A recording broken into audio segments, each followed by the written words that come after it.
Cheers, everybody, and welcome to episode 31 of your favorite late night Friday night hashcast. It is Variables, and we are your hosts for Groli, Pedro, and Superior Buds. We've got a special guest tonight, Tanasi, but before we get to him, don't forget we are multicast streaming everywhere on X, on Twitch, and here, of course, on YouTube. If you're chatting along, make sure you jump in that live chat and throw your questions up for the panel and our guests tonight. After the show, you can find us anywhere streaming your podcasts, Spotify, Apple Podcasts, Google Podcasts, until it shuts down, and just about anywhere else. Cheers, guys. How are we doing tonight? Doing amazing. How are you guys? Pretty good. I'm ready for a dab. I'm not going to lie. Same here. It was a long week. I'm ready for more than one. Tanasi, how is it on the other side of the hill? You got any weather over there? Yeah, we actually got rain today, so we saw some moisture, which is rare for out here in these parts. Agreed. It's a pretty crazy weather day today. Everywhere across. Yeah, there was like 80 some tornadoes today. Oh yeah, I was watching that in Nebraska. Nebraska got hit with just in the 20 minutes I was watching Ryan Hall on YouTube, it was like 25 tornado warnings or something. Yeah, I just turned Ryan Hall off before the show. He just went offline. I've had him online or streaming all day while I worked. Garlic punch today. That looks juicy. Check this out. Here's a tech I've been waiting to show. I gotta get this filmed somehow, not somehow, some way, but I just gotta get it filmed. I think about it every time it happens. But I'm cleaning out my blender, right? And I always get a little bit of alcohol in here, obviously, when I'm take it out of the thing. So I'm trying to get the alcohol out of there. So I stick a Q-tip up in there. So a lot of times that happens. And a lot of times what ends up happening is it's actually, like up in there so far that, so that you just can't get it. I had one of these laying on my desk one day.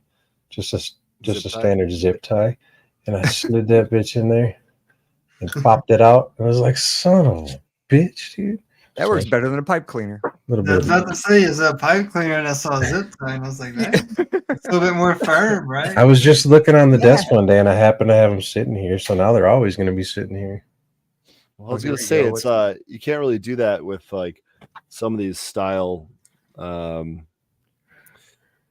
Hangers, I guess, like with the slurpers and stuff, you got that opening at the bottom, but with something like that, I know this has got like the side openings for the auto spin or whatever, but if you could just like put your mouth over the top of that, you could always shoot that thing across the room. You could always just stick it in the back door, push it the other way. Whatever gets it out, dude. Got to declog somehow. I've actually had the same thing happen where I get the little balls, the terp pearls or whatever. I'll suck too hard, they get stuck up in the neck there, and it's like, no, that's such a pain in the ass to get out. Oh, man. We could go down a couple roads there too if you'd like. Yeah, I was gonna say I don't hit my dab rig that hard. No, I was talking about him sucking too hard over there. Pedro says it's not like crack, and we don't need to hit it like that, but sometimes it just tastes so good. Okay.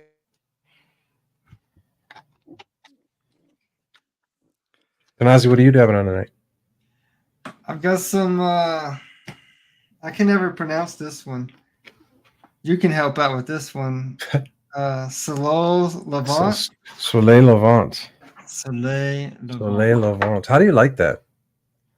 I like Trop C better. Yeah. This one's second best to that one. As that one progressed, This matured, one got, degraded. Assy.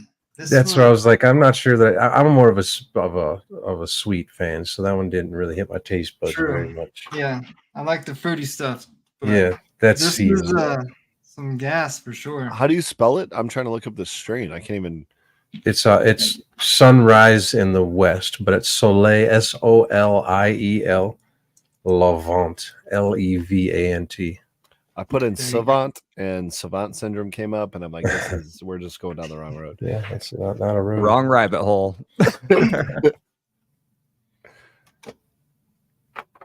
Definitely wrong road. Yeah, Soleil Levant. It's I don't know what the lineage is. Again, I'm generally not too much of a remembering genetics, the lineage. For whatever reason, it just doesn't, pinch my nipples. So I don't know. I don't care where it came from. I care how it tastes. I've got a metric label from Reddit I'm looking at right now. The subreddit is ARMMJ. I'm guessing is that Arkansas? Do they even have medical marijuana in Arkansas? Is it? Arizona, maybe? I don't know. I mean, everything we argued. Why is no? Because I'm not logged in. It just blurred it out on me. I can't read it because I'm under 18. So hey, real quick before, because it's here. I got it back. No. Muffins IOG Kush crossed with muffin crossed with gelato 33 times ox. I don't know. That's a lot. Sorry. I feel like we just jumped into this and nobody knows who the hell's sitting in this blue ass or purple ass or whatever the fuck color is, because I'm colorblind room. Tanasi Gardens is who the hell's sitting over here. Long time. I always call him Tanasi. Yeah, Tanasi, right? Yeah. We'll get into that. That's one of the first questions. But keep it short and sweet. Long-time member of the cannabis community. Long-time member of the cannabis community, at least as long as I have been involved with it, and has always been what I like to refer as a traveler. He's always been a friendly traveler and has come up with his own design, if you will. And man, this is going to get crazy interesting. And I bet you're probably going to get a couple sales from tonight, boy, on that website. But he's a Sacred 3 mushrooms is the road that Tanasi has went down. And essentially, I mean, I'm just going to let him get into that. It's because he can probably explain more of the intricacies tonight. More than likely, I mean, we always talk about cannabis, and we're probably going to smoke a bunch of cannabis, a bunch of rosin. But I would imagine that the road is going to get a little fungy as we go. Fun guy. Yeah, a little bit backstory to me, man. Military vet, moved out to Colorado, discovered weed was legal in 2013. Can I ask before you get too deep? You look like, I mean, I think it's the beautiful hair, but you look like you might be a little younger than everyone else on this channel. What time, like what era did you serve?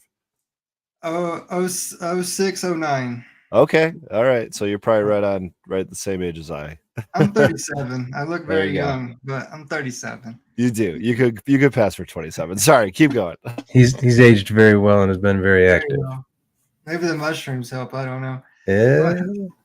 But, so weed out here in 2013 was legal and stuff, and I got back into that. Growing up, I was always the trippy hippie kid. The weed and acid, whatnot, and mushrooms.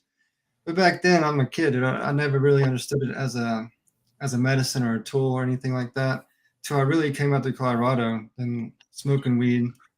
That helped with my depression and whatnot. Then I could grow. I was like, well, what else can I do? I started really diving deep into plant medicines, like making DMT, then mushrooms, and then really exploring the depths of the psychonauts, right? Really pushing the boundaries, and I still do it today. But I saw the help I was getting from that. I'm sitting around with another Army buddy. We're talking, and I was like, I'm going to start a mushroom grow kit. I want to teach people. I'm not going to supply you mushrooms. I want the Chinese proverbs. I'm going to teach a man to fish. I want to teach you to grow your own mushrooms in a small little shoebox kit. And now you can do whatever you want for the rest of your life. You can scale up whatever you need for your family or whatnot. But I wanted to give people that opportunity to kind of heal themselves. And if you were going down that path, and that's kind of the path I've taken with Sacred 3 mushrooms. You have just opened so many doors and so many questions with such little amount of information, man. Holy smokes. It is pretty cool because I did grew some mushrooms back in 95, 96, somewhere in there. And it was just lack of info, black garbage bag with some straw in a little mini greenhouse. And that was like 95. So how would you even get the spores, right? Right. Yeah, they got shipped, and that was the sketchiest shit ever. You get a syringe that's wrapped in 10 different packages, and it was just crazy. But it was fun. It was a fun little experiment, But then when I saw you come out with your kits, I was like, oh man, that's a whole other level. It's so much. It's more self-contained. It's just an easier system for someone to manage. Right. And I've I followed your also, journey when it was new, and watching the flushes you were cutting on these things. I'm like, holy shit, man. It's and just I've crazy. learned that the smaller the footprint is, like the shoebox is perfect, man. We're not finding a lot of contamination. And I think it's because of the small That footprint makes that it's, sense. yeah. Less air. So it's working out well for everybody, and Seems pretty error or mistake proof. Or it is. It's the hardest part's patience. Don't touch it. Do the steps at the right times. It takes maybe 5 minutes to do 2 steps, and the rest of the time you're just hands off. Don't touch it. I think people get when you start opening the tote a lot during the first few weeks of the stage, like when you put it into the tote, that's where you start like getting a lot of contaminations. It's just people touching it a lot. so when I go, and I believe I looked for a little while or looked for it earlier. www.sacred3mushrooms.com. Correct. Okay. Correct. So when I go there, what can I expect to purchase? So we have kits. So here's how we've kind of broken it up. You have sacred3mushrooms.com. That's where you're going to buy your kits, your grains, your manures like substrates. Then the second part of it is fruity spores. So in the beginning, we're having to jump through hoops out here. They're just now starting to allow some people accept payment processors where you're able to sell kits and genetics together. There's a very limited people that they're allowed to even, I don't know how they're even getting away with it right now, but so you have Sacred 3 mushrooms as your supplies and your kits. And then if you go to fruityspores.com, Fruity Spores is your genetics. And that's where you would pick your syringe of gourmets or whatever. I'm building that monthly. That changes and whatnot. So we've kind of kept it separate in those two things. Eventually, they might become one, or we just keep them separate. Because this is a new industry, and I mean, we've dealt with it with the CBD, you've dealt with it with the weed stuff. Like you're having to jump through these special hoops. It's easier to get payment processors for selling weapons Yep. than it is to get payment processors to legally sell things that the laws are changing for, Yeah. We have a grocery store here just in the town round that's kind of this way where half of it's, the hippie record, comics, and glass smoking pipes. And then next door is all the grow equipment, but everything has to be separate because of payment processors and banking. It's a nightmare. Yeah, there's like these little hoops that you have to jump through to make it work, I guess. So I'm I looking imagine. at maybe on nearly 25 different strands on your website right now. Do you have a favorite one, and why is it that one? All right, so Fruity Spores, yeah, there's probably about 25, 27 some different strains right now. I'm going to go with the ones that I've taken the most of. So I'm into doing like ceremonial doses with the mushrooms, and What does that mean, ceremonial dose? like we're pushing 10 You gram have to, doses is you have to my start, but not of just, not 10 grams of every mushroom is or every mushroom is exactly. the So same. I'll break it down my favorites for you right here because there's different. We're having all of our mushrooms that are being tested too. So I know the potency levels of them when I'm eating 10 grams. So I can kind of guess what the milligram is that I'm eating of this psilocin and psilocybin. So, but to come back to like the favorites right now. So for my favorites, since I'm doing big doses, I don't really mess with micro doses. If you mess with micro doses, you probably want something on the lower end scale. But since I'm doing big doses, my favorites are going to be the more potent ones because, like the Melmax, let's start with the Melmax. That's in the top 3 for me. It's the most potent that we're growing right now, and it's rated at like a 2.19% potency. And to kind of break that down, when I eat 10 grams of those, and if you were to equivocate that to like golden teachers, I ate about 30 or 40 grams of golden teachers eating 10 grams of these. That's a significant difference. So when you're trying to reach for maybe these higher realms, if you will, you're probably going to want to take a more potent mushroom, so you don't have to eat as much of it. But consuming it's all different as well. I want to go with Melmax though, and the Old Dirty Penis Envies are my top two right now, because the Old That's a Dirty. very common one. Well, okay, actually, let me correct that. I've heard of penis envy a lot around Michigan. What is Old Dirty Penis Envy, and why does it sound so much worse? Right. It's actually just in isolation, and it's from. There's two different stories. There's stories that you hear people talk about a guy named Joshua in the mycology community that isolated it, and then you have stories of Julian, Old Dirty Julian. He's on Instagram that he created this, and it's basically they grew penis envies, and they were able to find one that he liked, and it kind of looks like the only way I can tell the difference is the cap are very deep. So when the cap breaks apart, the cap goes very deep, and it kind of looks like uncircumcised penis type stuff, old dirties, something like that.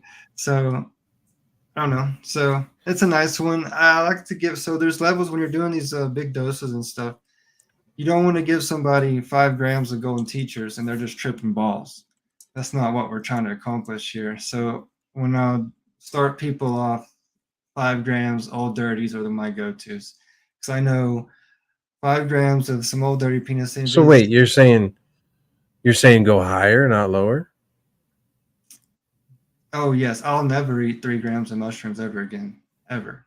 I Why? never want to be. This is confusing me and probably not, and probably everybody else. What do you mean?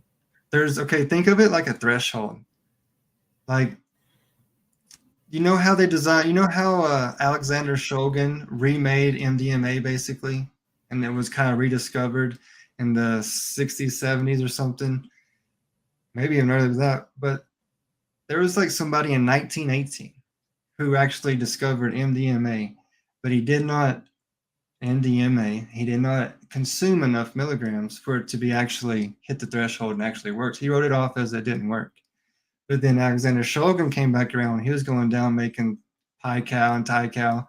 He remade the molecule MDMA, and he ate like 80 or 100 milligrams, and it actually worked.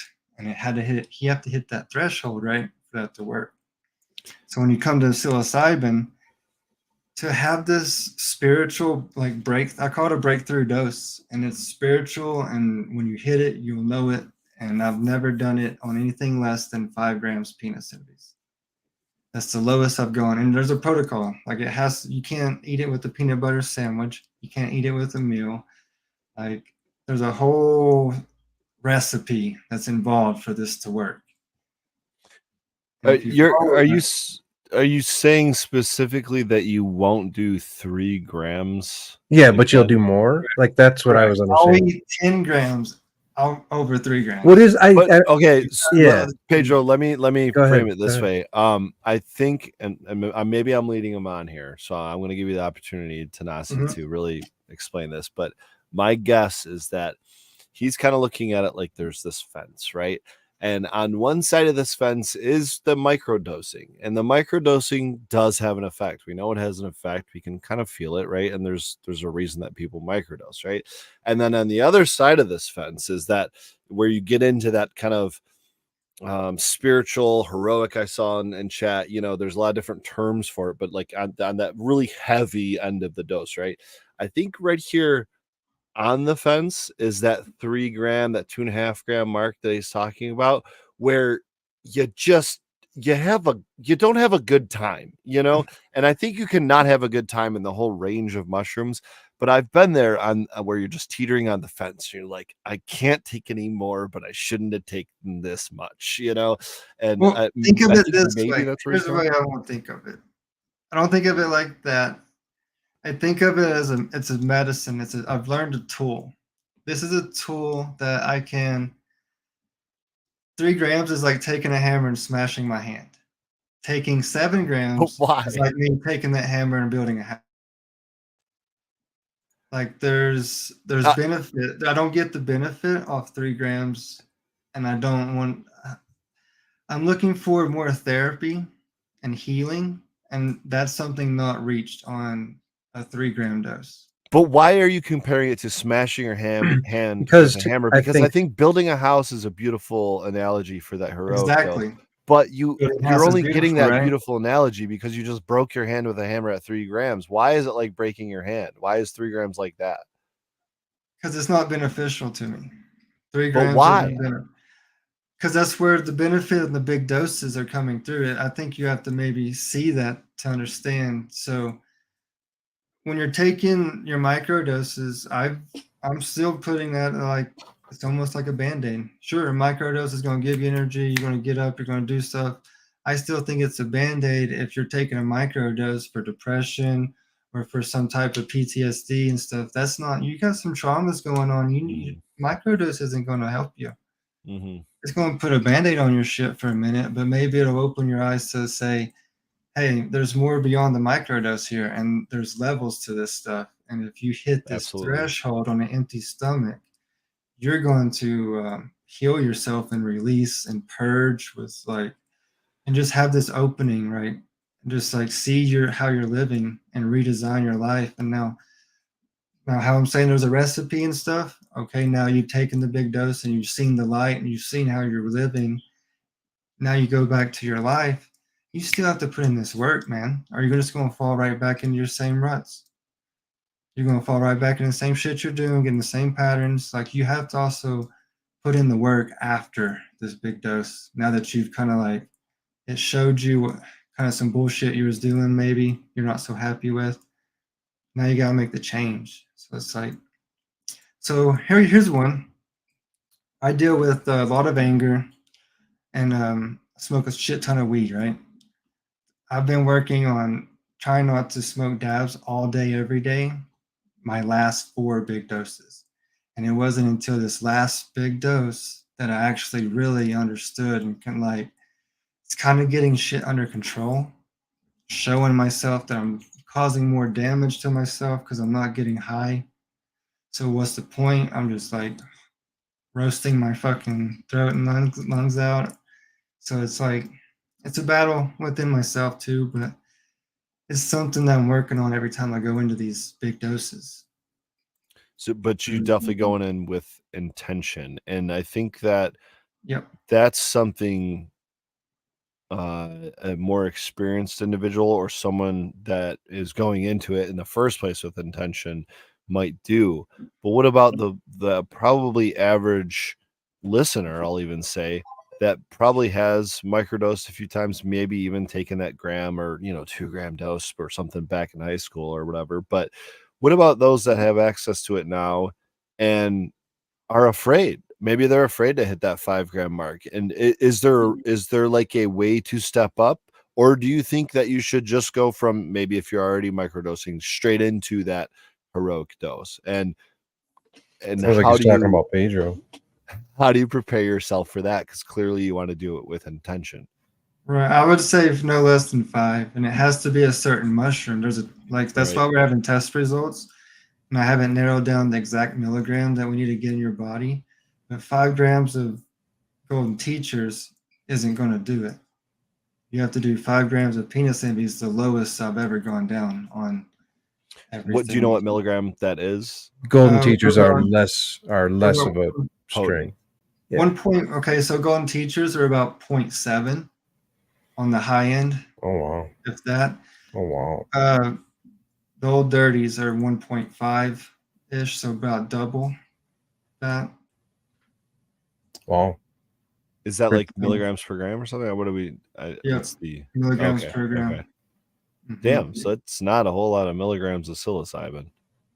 No, you're doing 100 grams, 150 milligrams of psilocybin. You're there. Okay. You are there. So people you asked me some more questions and I forget what you just asked. Just like that, where I was just going there. So people that are afraid of their quote unquote, like you just said, you're there. So people that are afraid of going there, perhaps they have anxiety of going there. They've had past experiences with mushrooms that provokes anxiety. Even sitting here talking about it, provokes anxiety and whatnot. So what do you say to somebody like that? How do you approach that? I think that's part of it. Part part of the process. I get scared every time I make that commitment because I usually do it within, I say I'm going to do it, I do it within 2 or 3 days of saying that. And for those 2 or 3 days, I'm scared, I'm nervous, all the way up until I get those in my body. But to prepare. So the minute they go down your throat, you feel that's really. Yeah, it's like really? fucking pop gun at the cross country race. How You hear that gun, everything, all those nerves and shit go away, and you just go.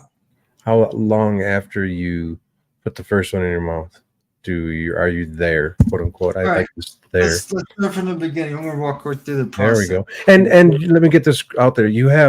I've seen on some website or another, perhaps an Instagram account, you've like documented every minute of these experiences. Awesome. So I got my wife who keeps a journal and timestamps everything. So we have a breakdown, and it's pretty consecutive all the way up to what you're feeling to the breakthrough. So to get there, it's a recipe. So say I'm going to do it. I don't do pills. I don't have no anti-anxieties. I literally just smoke weed. I don't have a horrible diet. I just eat meats and vegetables, whatever we're cooking on the grill. We don't eat out. He does eat very good. I do know this. A lot better than I do even. Diet. I think your diet, when you're going hard on these big doses, especially psychonaut status, everything, you are a vessel of you're a conductor of energy and a vessel of it. And when you hit these big doses, the more shit you got in your system, the shit, your receptors firing, everything's working on your digestive system. It makes the energy that flows through you more intense or not. And I think of playing a role in that. So say I'm going to do my dose. I got 3 days I'm going to do it. The day before, 24 hours before I consume, I'm going to start fasting. I do a 24-hour fast, nothing but water. And you have your intentions the whole time you're doing this. I'll sit down, I'll work on breathing.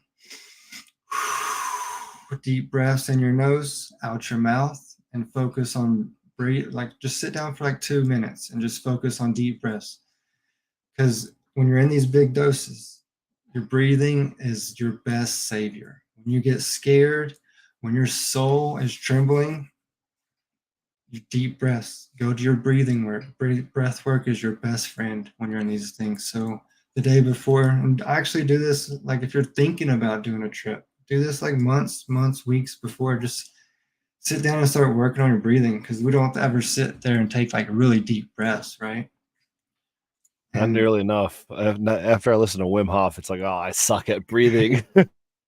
Right. And then in these doses, maybe you maybe you didn't need enough, or maybe it doesn't allow you to actually purge up liquids or anything. But you taking deep breaths in and out, you're purging with your breaths. Your breath, words in the room don't echo. Your breathing echoes, and you can feel it cleansing your body and breathing out all this negative and positive coming in, and just like you're pushing out some energy, and it's fucking beautiful. So 24 hours before we're fasting, then think about your intentions and whatnot.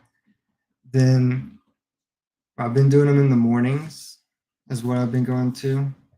Maybe I'll try some at night. It's kind of whatever your cycle is, I guess, whatever. How early in the morning? Like, are you eating breakfast? Are you, because you're all fasting, on right? Stomach. So okay. I try to do it because I'm doing 24-hour fast. I'll try to make breakfast my last meal. Go the whole day. You sleep. That way you got sleeping, and I can actually sleep on an empty stomach, and then wake up in the morning about 9, 10 o'clock in the morning, take them. Now, you don't want to, all you're doing is water for this 24 hours. And your digestive system is clean. You're going to consume your 5-10 gram dose. I'm thinking teas might be best, but eating them works just as fine. I think there's different little levels in there of consumption that gets in how your digestive system works. But eating 5 grams of Old Dirty Penis Envies, and then I lay in the bed. So you have to do this. Whatever gram of mushrooms you're going to eat, you need to have them down in like 15, 20 minutes. in 15, 20 minutes, you need to be making your way to the bedroom where you've got a 5-gallon bucket with a trash bag. You've got your water with a straw. And I've got shamanic beats that like a playlist that everybody can download and play. It's a 4-hour playlist that you would turn on. I have usually a shirt wrapped around my head to block out the light. And then you just lay up in the bed with the blanket. And about 35, 40 minutes, like that's when everything starts really happening. And it's like I'm in a spaceship, dude. I get cold as shit. And I'm just fucking, my freaking teeth are chattering. Like freaking, I can't get warm at all. I'm just freezing. That's like nerves, right? Because it's not like a flu-like system or symptom where you're like, I think it's you part of have the like, breakthrough. Because once you break through, like you feel that like in a spaceship, and then you like it's hit like the an energy, right? It's just like it's almost like And I think that's your what it is. Like a fingers drank vibration. a Red Bull and your kneecaps drank a Monster and like your elbows drank like a Yeah. rock star. You're like, what? It's like a vibration. Yeah, you're like really picking up on some shit. And then you just like break through. And then every one of them's been different. I've done 5, 7, and 10s. I've done 10s the most. I think 10s where I like to keep it, where I can really get a lot of work done. I used to think that there was a limit to where there was therapeutic doses around 5 to 8 grams. And I was thinking 10 plus was like exploration. But I've had a 10-gram dose where it was very therapeutic. A lot of healing got done in that one. That's the one where I basically was able. I smoke half the many dabs as I used to. Is Let's there a not forget the exploration dose because we want to talk about that too after we dig deeper into what we're talking about now. Go ahead. and Peter. is there a tolerance to this? Like if somebody goes in their very first time versus somebody that goes in their, Great 200th question. time? No. I mean, if you did it like every Friday and ate 10 grams, you're gonna go to the place every time. But if you're eating 3 grams every day, that's not gonna be the same 3 grams every day at all. You're going to be teetering on the fence like, I don't know which way to go. Oh boy. I think there's a misconception about people like body weight. I don't think people's body weights play in a role in this at all. I think it all is like chemistry, your makeup, how your neurons are firing, the shit in your system. I think it's all playing a part in that. It's more of your chemical makeup.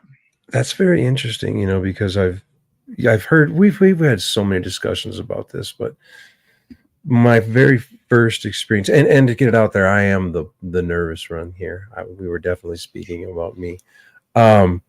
My very first experience was on Halloween. I think I was 17 years old, and we didn't go through the ceremonial stuff like he did, but I had no knowledge of anything. So I bought a half ounce. I bought 14 grams mushrooms, and I found a buddy, and we both ate 7 grams of mushrooms, and walking outside, like to keep everything short, every character was real life. Like if it was Yoda, it was Yoda. If it was a dragon, it was a dragon. But I didn't have a bad time. And ever since then, I've never done that big of a dose again. And ever since then, I've always had more anxiety experiences or just not great experiences. On the lower end of the spectrum, I think. Yeah. Yes. I've only done 7 grams once, and that was my very first time. See, doing 7 grams in the bed, taking away your sight. Because I think, so if you take 7 grams and you go to the concert, yeah, you can walk around the concert. It's not going to be anywhere near the same one if you did it in the bed. Because you're being distracted by sound, sight, everything, people moving around. Like there's a lot of distractions that's taken away from what's really going on. And there's taboo we have to break, right? This mushroom game and everything, the same with acid, is kind of like taboo with all the propaganda and stuff everybody's been fed growing up. And also, like, people who have taken this, like I'm saying, it's a tool, right? Like you've taken the wrong dose in the wrong spot, and now you're traumatized to the point where you won't ever do it again. And it's like, well, if you did it right or did it differently, it would not be traumatizing to you as the way it, people just misuse Mhm. it, you know. That's it's always the lack of intention, man. And I did the same thing to myself. The first time I ever tried mushrooms, it was Mhm. with the guy that I smoked out for his first time. Like he tried weed for the first time ever with me, and all of a sudden he was offering me mushrooms and going to Burning Man and shit. It's like, all right, dude, chill out, man. I'm just trying to smoke some weed, okay? But I had a good experience the first time. It was just a good experience. And then like the second or third time, I did it with zero intention whatsoever, and I was just like, I wonder how many caps I can eat, and it was just like, well, where's my mom? It's not a good experience. Yeah. Um, That's and how my and first time was. I don't say this out of any experience, but or because shit, when I'm 16, dude, I didn't know you couldn't die. I was fucking just laying up in bed like I'm right, gonna die, dude. exactly. You're watching the freaking curtains melt. Like, what have I done? This is never gonna end. Oh, come on. It's like, yeah, Yeah, yeah. But and that experience did, quote unquote traumatize me. I didn't touch mushrooms for a long time, and I started growing cannabis either right around that time, maybe before or after, but and I kind of just stuck with that for a long time. Now, I think it's again a great tool. It's one of those things that you have on your tool belt that when it's time to take that medicine, it's a great tool to have. It's just it's one of those things, man. Like a lot of people call it a sacred fungi because it's like it knows your intention. It really feels like it just knows your intention, and it's because it's working with you. It's working with your brain, and if you don't want to work with it, you're just not gonna have a good time. yeah. I mean, not the big. All the big ones aren't pleasant either, bro. Most of my big ones end with me crying and shit. Like it's not. They're brutal beatdowns. They're not pleasant whatsoever. But I feel like it's 10 years of therapy in fucking 4 hours. Is that how long they're lasting? Only 4 hours for you? Yeah. So if you 5 gram dose, you don't puke, you'll be back talking to me in 3.5 hours. And if you do puke,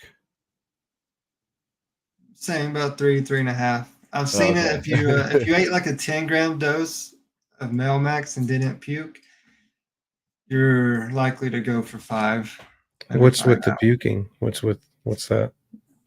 Your body actually didn't consume everything. That's why I was saying earlier, maybe do some teas. If you're going to try a 10 grammer, my next 10 grammer, I'll do a tea because my Because last it one makes you purge or what? I actually did purge on my last 10 one, my first time ever actually puking. Do you prefer to puke? Um, have some Tums ready. Have some type of antacid ready if you do, because my throat was on fire the last time. But I wish I didn't puke because I don't think I went as far as I could have. Although it Yeah, was one of my strongest doses. puking on an empty stomach too. I have to imagine that probably contributes a little bit to that, like It more was of all the mushrooms and water. And I acid. drink and a good amount acid. of Oh yeah, it's water. the stomach acid. Yep. I drink a good amount of water when I'm eating the mushrooms. I'm not shy with getting water down because that's how you kind of get a big 10 gram down, kind of like a little nibble, and you can kind of swish it around your saliva, and your saliva kind of capsulizes it, and you can kind of swish it back and take a little swig of water and swallow it like a pill. And just do that over and over, and you're not really like chewing up a whole bunch of mushrooms. Yeah, it's not the most pleasant thing to just nom on. You know what I mean? Like most people aren't enjoying that texture. So, Uh, so what about like post processing? Different ways to take them. You said teas already. What else? There that's any my other? go-tos is raw dog it, just nibble it Just- up, right? Or just we'll grind it up in a grinder and make Okay. a tea real quick. But Is you that don't all want it to put takes? Is just like grind it up, or you know, and or like a food processor or a grinder, and then throw it in a tea bag and steep it? I Are mean, you steeping it or are you still eating the chunks? So let me give you two methods here, then we'll go into detail here. excellent. So the go-to is like a little mason jar, little Cuisinart coffee grinder, grind them up, throw them in here in your mason jar. Then I'm going to take a cup of liquid, right? What I'm going to consume, if a bunch of people are involved, we're going to get like a good cup like that, right? And then add 10% per person that's going to be involved in your tea. Okay. Then put in some lemons, some ginger, or just a lemon ginger tea bag or something. Put in your hot water by measuring out in your cup first, right? And then pouring it in. So everybody's got about a cup. Then put your lid on it, mason jar, and you're going to sit here and just swirl it around and just let it sit there for about 10 minutes. Everybody sit here and talk about intentions, whatnot. If you're alone, you're going to do it. Tensions, and then 10 minutes. I'm going to go ahead and strain everything. I'm not really picky about the biomass, the plant or the fungus. Go ahead and strain it with a cheese cloth or something. I'll just usually get rid of the pulp and then split it up to tea, or just take the tea like that. Now that's the way I have been doing it for a very, very long time. That works just as well. But with our test results that we're doing with the lab downtown, we're showing that first, when you pick the mushroom, it immediately starts, the psilocybin starts degrading into psilocin. Oxidation, I bet. Same as your body does THC, right? Mm-hmm. Your body does the same thing with psilocybin, psilocin. And the actual water in the mushroom does it fast first. Then, once the water's gone, it's the heat that's applied to it that starts degrading these compounds.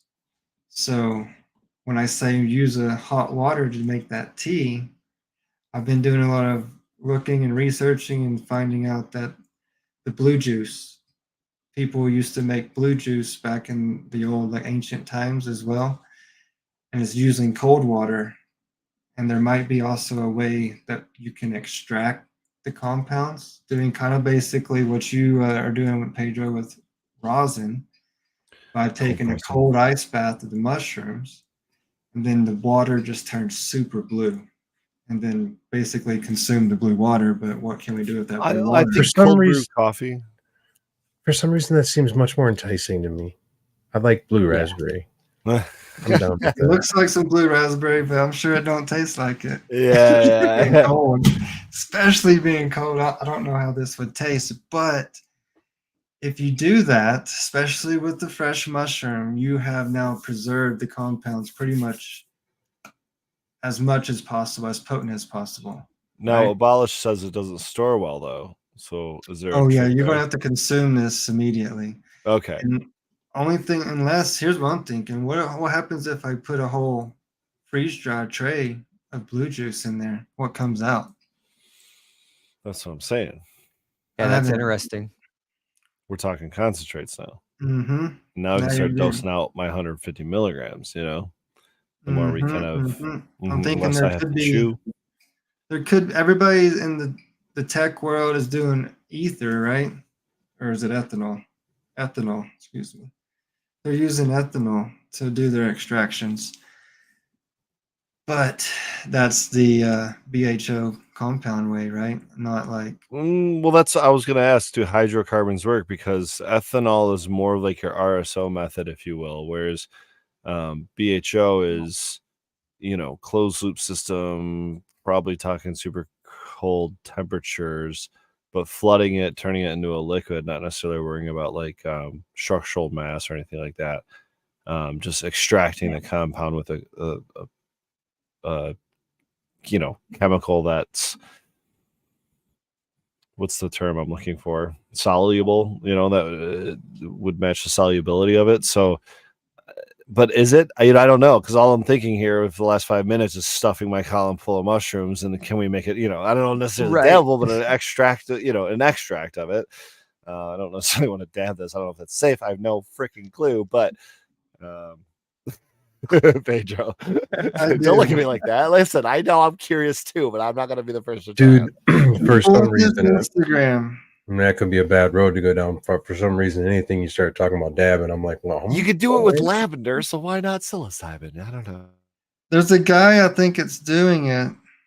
If you look up TDM extracts, I'm not seeing it no more. But he ran, I think he used BHO, if I'm not mistaken.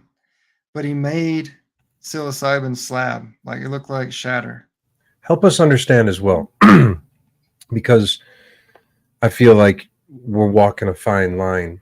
What is and you're not an expert, you're not a lawyer, blah blah blah blah blah. So feel free I to know say it pretty damn well though. Shoot. so feel free to say you don't know, but where are we? What is the legality of this? Where are we? What's So legality wise, you can't distribute, you can't sell mushrooms to your friends or anything, but I can give you mushrooms all day long. but basically the grow same them? same as cannabis here in Colorado, within Same state. Michigan, pretty much. So now we're within state lines. Or keep going. So you can possess it and grow it. That's where the growing laws are still being like designed, I guess. They put out a few of them. Has to be in like a 12 by 12 area. When it comes down to extracts, it can't have a flash point of like 100 degrees or something like that. So that's why I think people are using also ethanol. I think that has maybe a low flash point. So yeah, that's pretty much it. You can do whatever you want as long as you're not. So what about that statewide, every state? Just us, Colorado, and I think Okay, so that's where I was at with everything. I think California, Oregon are as well. Yeah, I was gonna say there's a couple others, but Yeah. And that's So kind of where I was trying to clear up for. Oregon, California, and us on and then you've got mushrooms. some areas that are decriminalized. Right. like So cannabis. everything's coming online. So is it that it's legal, or is it just that it's decriminalized, or they're just turning their heads, or what is it?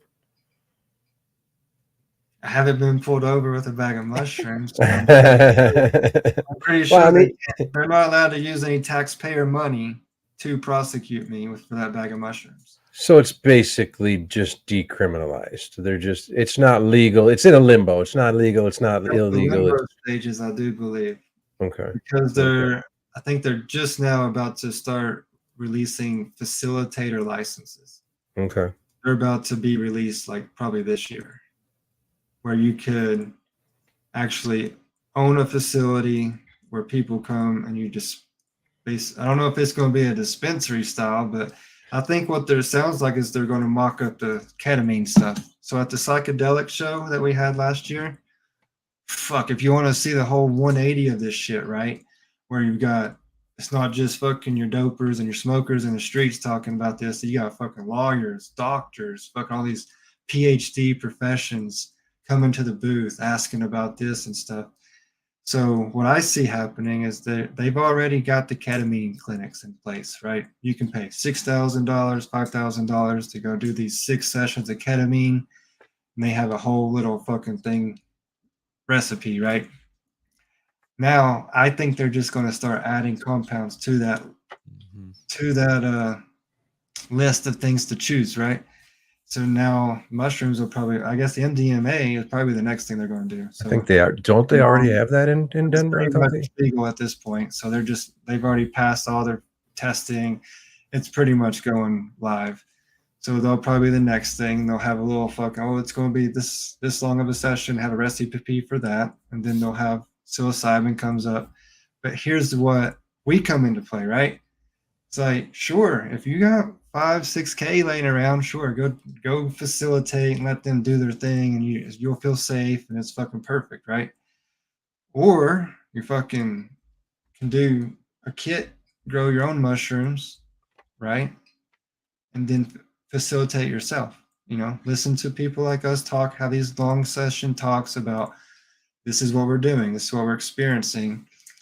And maybe you're ballsy enough to just go out and do it by yourself. But that's scary as fuck, dude. It's That's what not I was gonna ask. So what if scary as somebody shit. what That's if somebody scary. buys it and they grow some penis envy and they're like, okay, Tanasi said 10 grams, you get 18, they eat 10 grams, they go to their bedroom with the 5-gallon bucket in the bag, and that's it.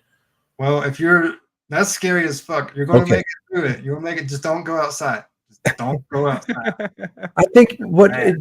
just to be inclusive with that, the last time we had talked about going outside in the in nature. Well, right, but I mean, don't be going around trying to walk down. I've had people try to walk okay. downtown in the streets on Ah. 8 grams of mushrooms. And it's Yeah, like, bro, outside's you're not the gonna go same to for jail. everybody. Like everybody's gonna call the cops as soon as you open your mouth. Okay. You're just not going to be speaking, or You're not gonna be speaking English. oh. Oh, you Okay. could be speaking English, but just for safety, here's what I say, right? Like how there's going to be certain people, yeah, you're probably experienced enough, you're ready to maybe try this shit. You can do it in your bed. 5 grams is fucking easy peasy. You'll make it through it. But say like you, right, Pedro?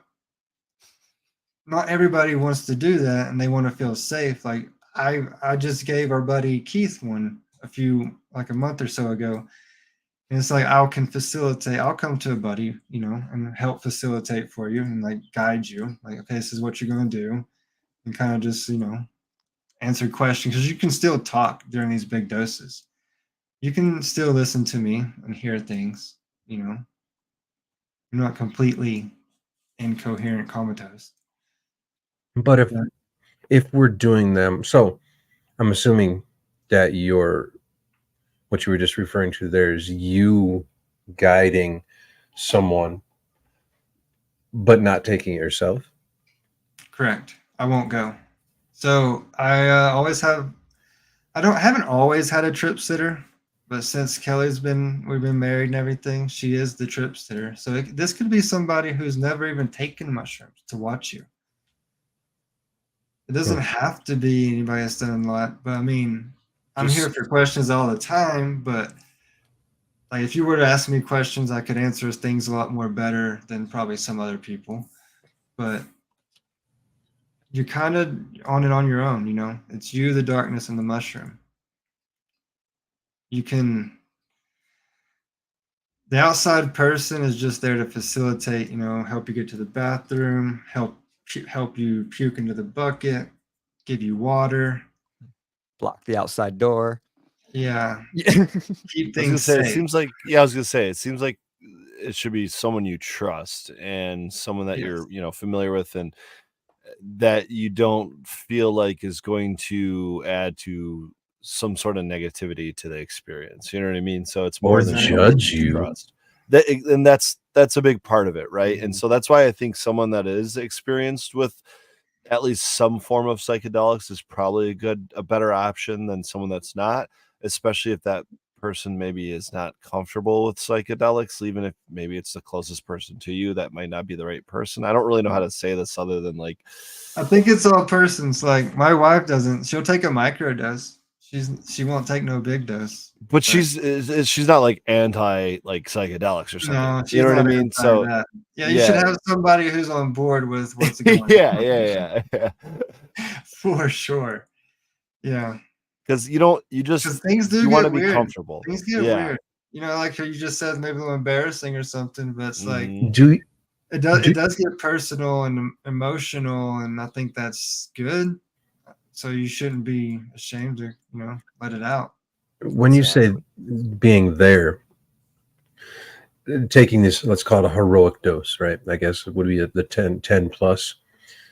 Am I here? Am I coherent? Or am I literally, are we talking alien shit? Like, am I traveling across the cosmos? You would have to do more than 10 for sure. So 10 below, let's keep it around there. 10 below, even on the strongest mushroom, you're still able to look up and look around. Maybe 8 to 10 grams, depending on the mushroom. I wasn't able to have a conversation with my buddy, right? But he understood when I meant like thumbs up. Mhm.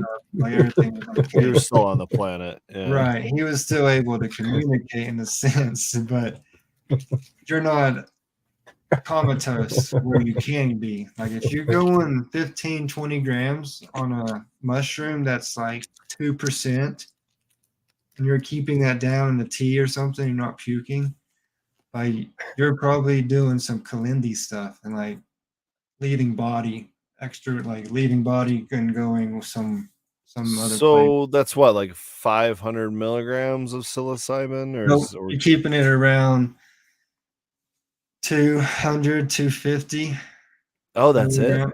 Yeah. Oh wow, okay. I thought the 5-gram dose was a conversion, or maybe the 10-gram dose was 10 a gram, I conversion to was about still only 150 milligrams. consuming 219 milligrams. of the Okay. 10. Okay.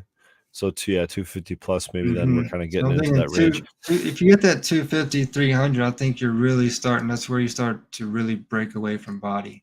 I got to be honest, Tanasi, I'm an extract guy, so I do think in milligrams a lot of the time, and That's good. I That's good. yeah, and I'm comfortable with figuring out that kind of dose. You know what I mean? I do it with terpenes. I do it with obviously THC and other Okay, cannabinoids so and CBG. here's the trick to this, because I've always thought this, right? Extracts is the same. I love extracts, bro. It's the fucking way. I don't, because why?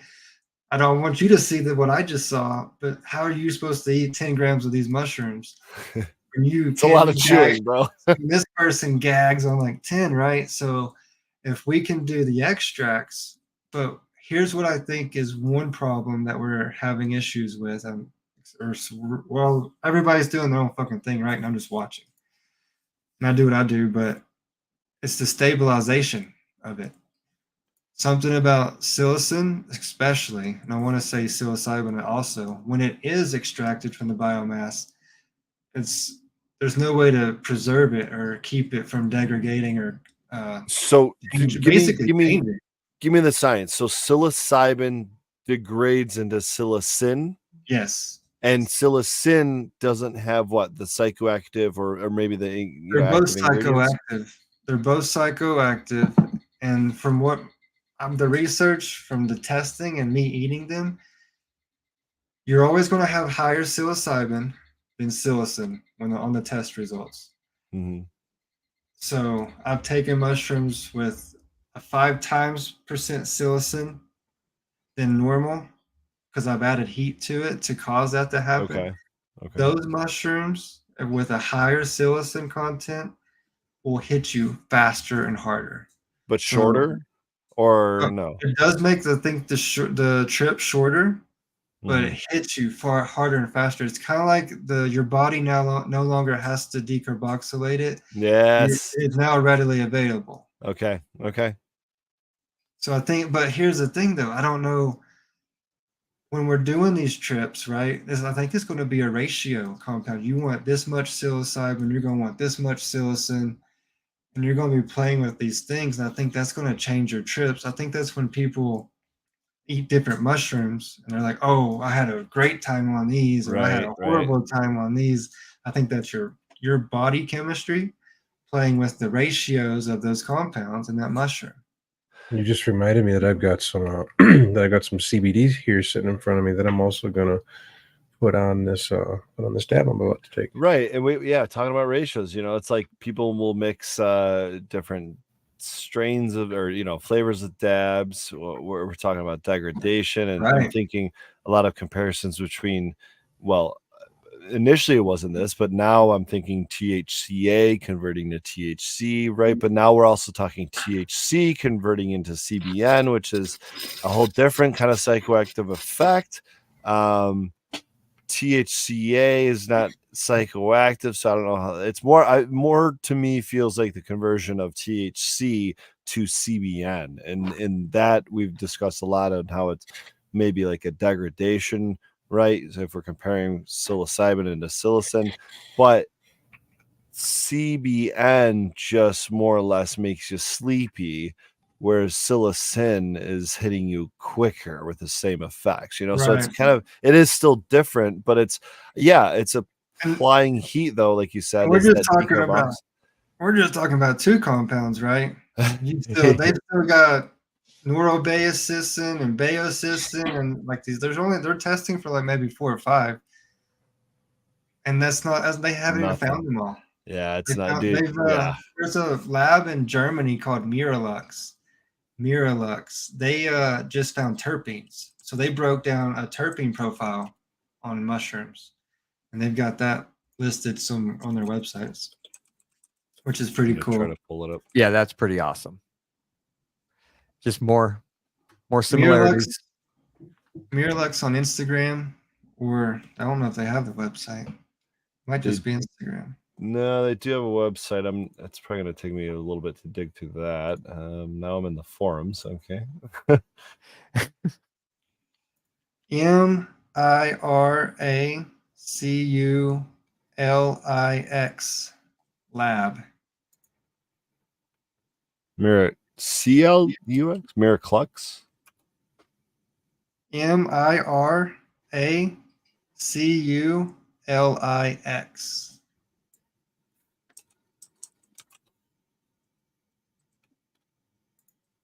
I don't know how far down it'd be on Miraculix-lab.de.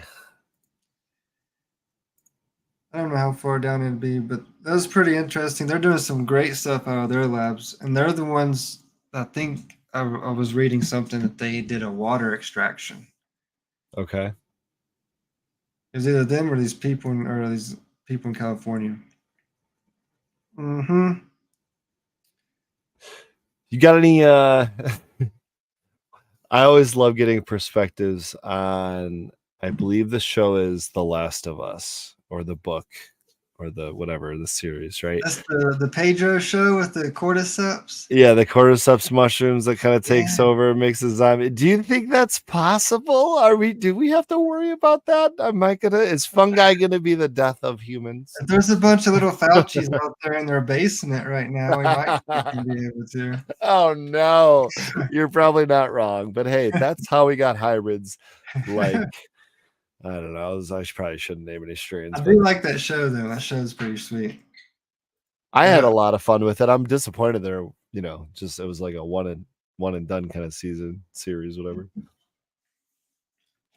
Oh, it's a video game. That's what it is, not a book, right? Or maybe it was a book to start. Everything seems like it starts off as a book, but yeah, it's weird nowadays how they are basing movies off video games. Fallout. I'm like halfway through that. That's pretty good. We haven't started yet. We've got it in the queue. It's pretty good.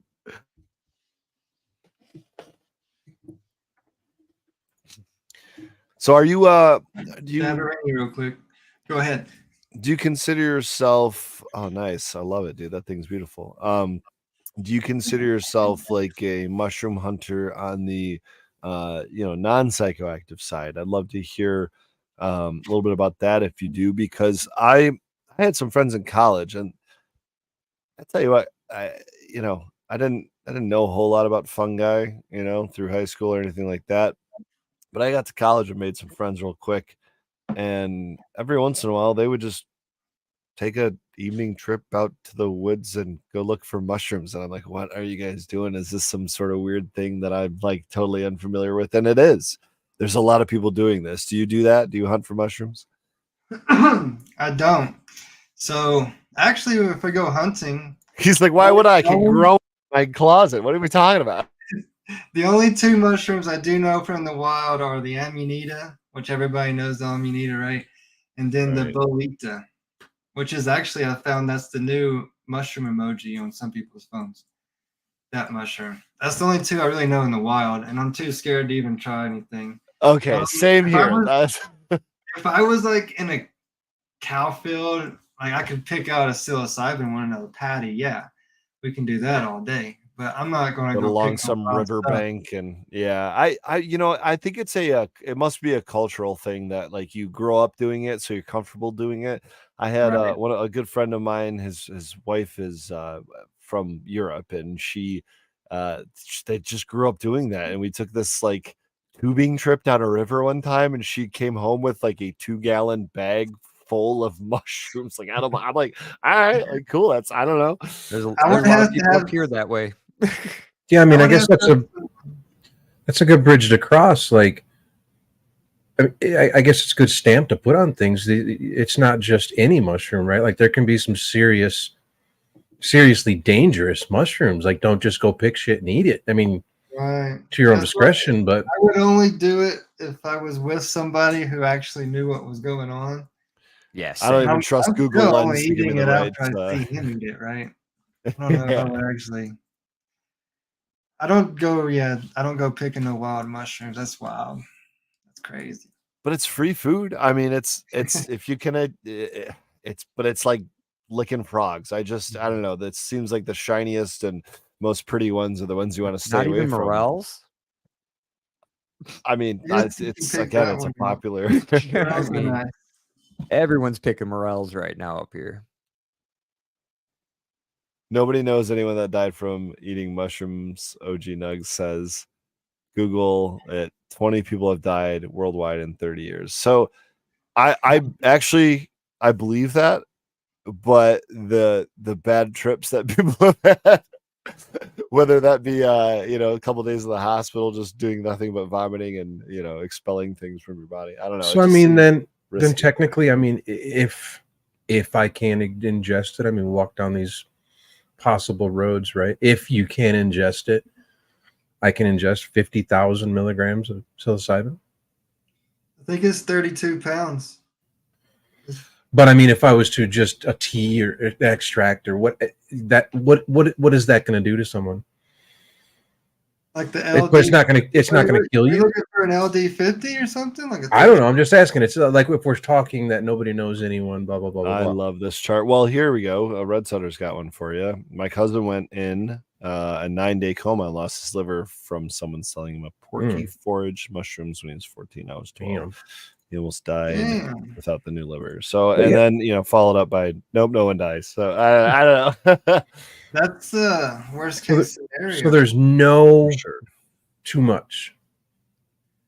When you're doing psilocybin mushrooms, there is no too much. Wow. You can't die from. I think there is. Just Isn't there an eating them. LD50? You can die from hurting yourself, right? But you can't die from consuming these mushrooms. Okay. Now that's what we just said. No, okay, we didn't think about this person's been taking 100 milligrams of SSRIs every day for 10 years. Okay. I don't like we need to start working about maybe weaning yourself off these SSRIs or something, because SSRIs and psychedelics don't mix. If you're trying to trip, your SSRIs aren't going to allow you. You're basically going to get blocked. And so when you're trying to do these big doses, I don't know how that's going to play a role in that. And a couple of other, I mean, like schizophrenics, things like illnesses and conditions like that. We don't know. I don't have any friends that are doing what we're doing that have those conditions, right? So certain things, some things people might not want to ever try an 8-gram dose or something. That might not be wise. But from all my big doses, man, every time I'm there, you know the scene from The Green Mile where John Coffey comes back from that old lady, the cancer patient, where he has sucked out the illness, and he's back in his cell, and he like opens up his mouth and like and breathes out all.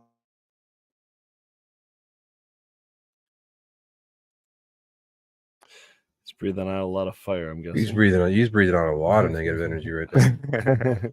Right. It's a long ass breath. There he is. And so when my body is releasing out all that, it just, I forget where I was going with this.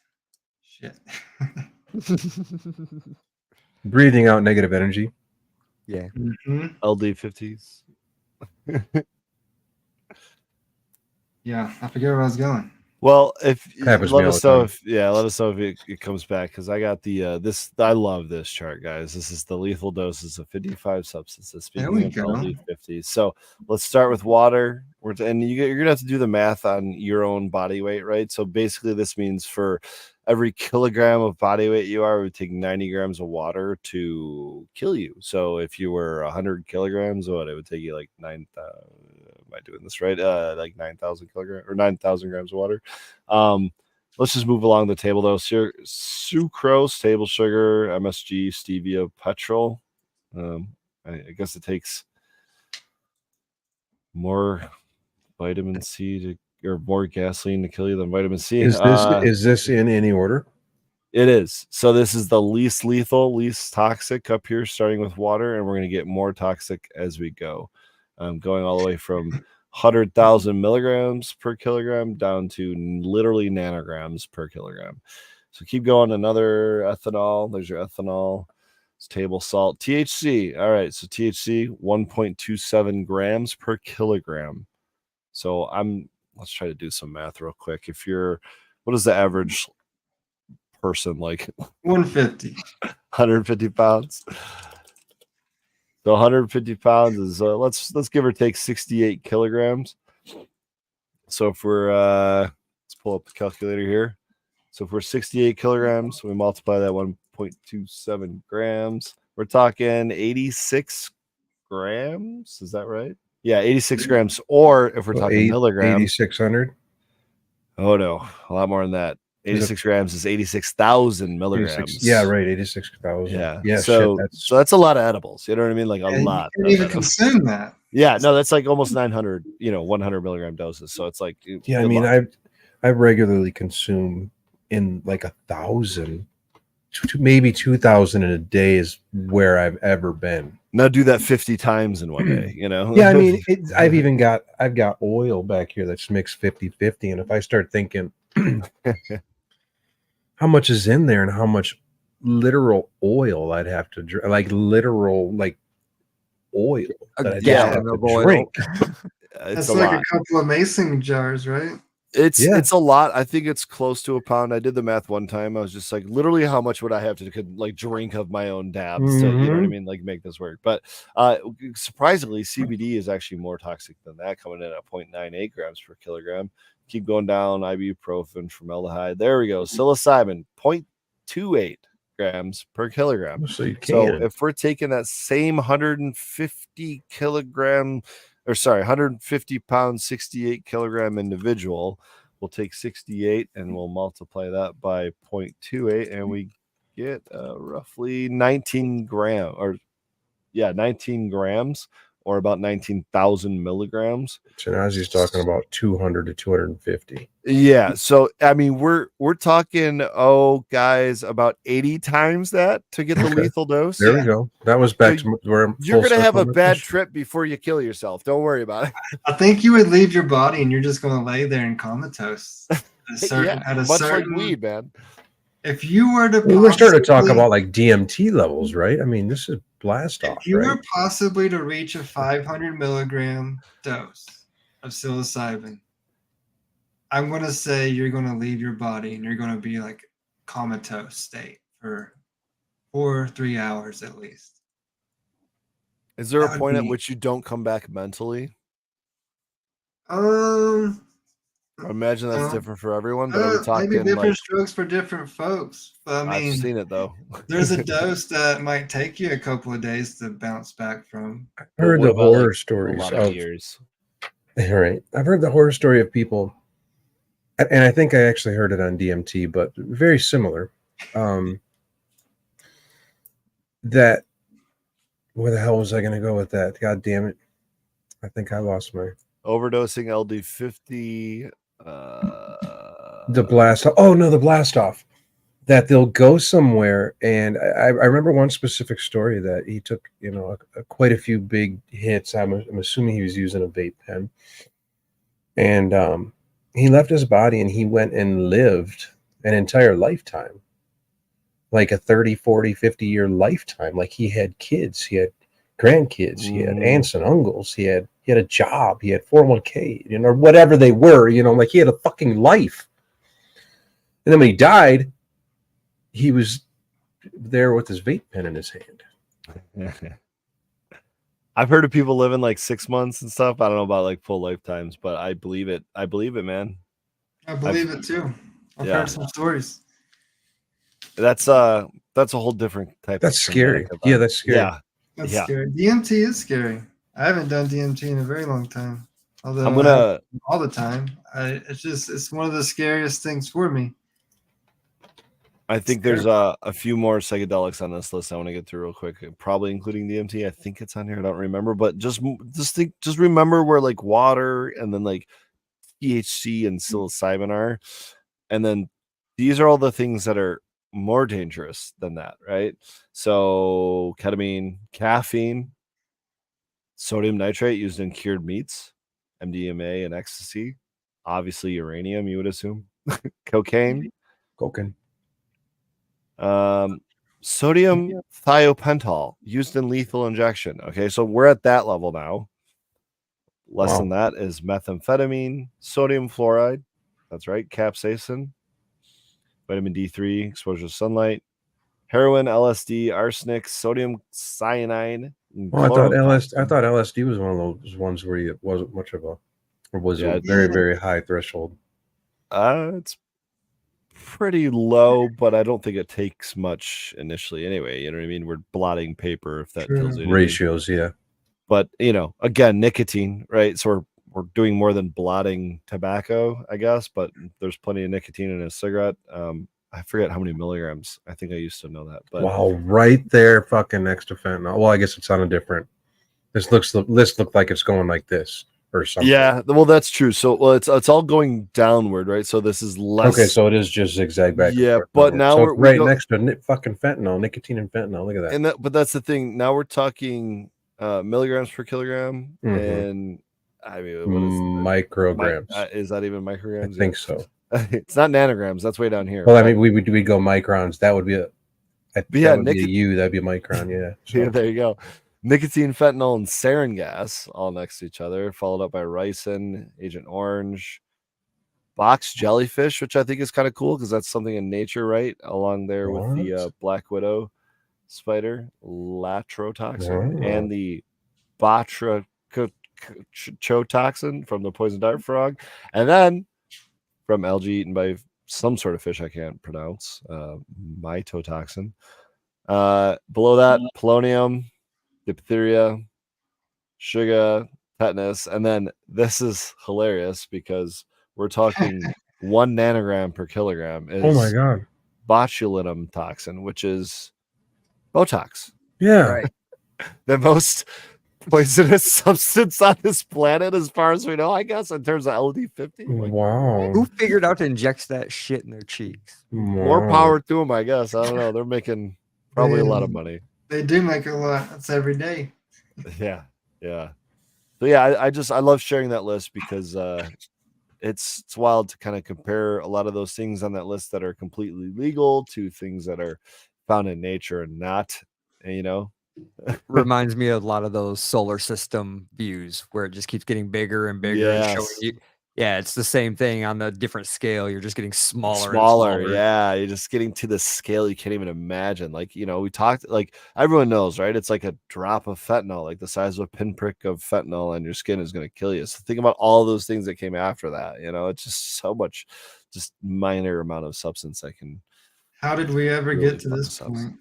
There's I just always a think lot of about us. that with everything. Reproduction, bro. That's the Number only way. one, let's go back to the first fucking person.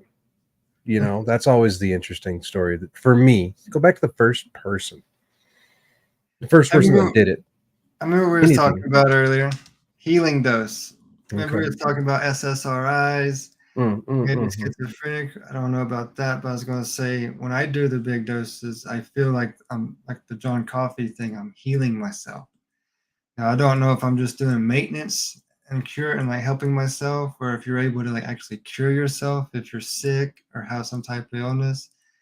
Because there's a lot of shit going on. It's like rewiring brain neurons and shit's being rewired. Paul Stamets talks about it happening with Adding the pathways. stuttering. And his most recent one on Joe Rogan, I don't know if you guys caught that one yet, but out of 59 people in an end of life study who are doing big doses, I don't know how long the study's been going on, only 4 of them have died out of 59. That's, I don't know if that goes on to it. I've Maybe also- it hasn't been going on long enough, but I do watched that. believe there's this healing thing that's happening in these big doses. I watched that podcast actually too, but And it was a great podcast, by the way. If you haven't watched it, oh my God, go watch that one. But I know Paul's talk a lot about the benefits of microdosing too. And I almost think that he spoke higher and or more positively of the microdose than he has of the macrodose. Right. He's been promoting this microdoses for a long time. For I know at least 5 or 6 years that he's been public with it. And it's a very low dose. Like everybody else is a 0.1, 0.2s or 0.3s with your microdoses. He's half a 0.1. He's 0.05. He's 50 milligrams Wow. on your whatever biomass is in it. But still, that's another part in your microdose, right? You eat a 0.1 of this microdose, you're eating more of a milligram, whatever, to a microgram or whatever ratio it is, to different ones, do different things, right? That's what. But you do that with some lion's mane and some niacin. Yeah, he does talk about mixing it. What does he call that? Is His Stammet stack or something. it says stack? Yeah, yeah. And he has an app that everybody's throwing data into of how it's Love helping it. I love it. with eye movement, rapid eye movement, being able to spot things on screen better, your eye coordination, how your eyes and fingers tap on things quick. He was actually asking more non-users to submit information than To get more data users, from, whatever. right. Mm-hmm. So, and then what it's just doing for the body basically is just you're rebuilding pathways and neuroplasticity, where your neurons and your brain and everything's just repairing itself basically. Tanasi, do you think that psilocybin should be treated like a multivitamin? On the microdose level, yes. Okay. I've said that to people often. Like when you take your microdose, treat it like a vitamin in the morning, like some vitamin That's B. kind of how I feel about microdoses, and I'm glad you made that discernment. How would you compare on a, in terms of like medical terminology, I use vitamins. That's not exactly highly medical, but in terms of like, that perspective, how would you describe or compare that healing dose? Like is that like surgery? Is that like, I know you said 10 years of therapy, but like, I mean, for real? Yeah. Like you eat 10 years of therapy. Like we're talking like 7 grams on an empty stomach. You are going to come out of that as if you did 1 hour twice a week for 10 years. You sitting in a room with someone dealing with your shit. Now, if it goes wrong, is it going to require 10 years of therapy? No, I don't think Okay. there is a wrong. Even the most shittiest, brutal, crying my eyes out, worst ones are always good. There isn't a, now that I know that you won't die, know rule number 1, you are not going to die. Is rule number 2, it's not going to last forever? Because I hope you say that next. Yeah. That was the Right, first it thing I does said wear after my reset dose of DMT. That's what I said. I was like, am I gonna be like this forever? Dude, yeah, I think that's the, I don't know what dose that is, but it's not a microdose, I'll tell you that. Yeah. But yeah. So yeah, I think it was 2 levels there, man. Because if you're soldier, you're dealing with some fucking, especially if the VA's throwing pills down your fucking throat to solve your shit. I think a microdose, I mean, that might help you get through your days and shit, and maybe play Let's with your go there, man, children. because you got another veteran on this podcast with you right now, right below me here, Superior Buds, and I know personally some of my friends that are veterans that it's helped, and I know some of my best friends that were veterans that it could have helped. You know what I mean? Same. It seems like we're regulatory wise on at least maybe federal scale, we're kind of opening the door to this to the VA first. Is that true? I mean, I know like on municipality scale, like here in Michigan, like Hazel Park, Ann Arbor, Detroit, I know I'm missing one. There's 4 or 5 municipalities that have decriminalized mushrooms, but like it takes like a medical breakthrough type like regulatory opening to really allow things like research to expand.